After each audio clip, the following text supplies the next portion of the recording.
Hey everyone, welcome back. My name is Richard. If you haven't enjoyed any of my videos before where I talk about content and content strategy, please head over to my website richardtalks.co/15 minutes. But in this particular video, I'm going to talk about a concept that I call the content universe. Now, why do I call it the content universe? Well, that's because if you think of yourself with you and your product, if you think of that as a universe, then because it's kind of like your world, so it's everything to you. But if you think about your customer, they're not in your universe, they're in their own universe, and their universe is over here, and the distance between their universe and your universe, well, that's light years away. So they're not going to get anything that you say. They don't share the same humor or jokes or anything like that.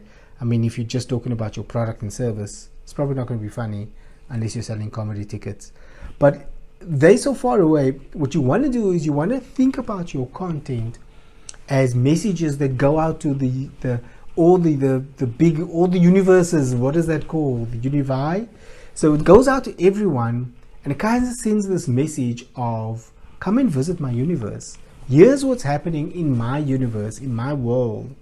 And then when they hear that, they might think, oh, that sounds kind of cool, I want to check that out.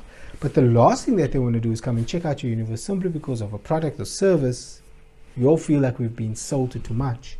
So you want to make sure that the content is light enough and just brings them in. It just brings them closer and closer and closer to you, your universe as well.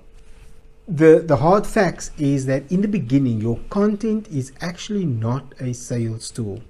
Now, of course, this changes over time, but in the beginning, your content is not a sales tool at all. The only selling it's doing is to attract people that says you're not a weirdo and that you're not going to be salesy. That's the only real responsibility of your content in the beginning. Now, of course, you can make sales from creating great content. That is definitely true, but that comes with these three key factors that you need to have, which is know, like, and trust.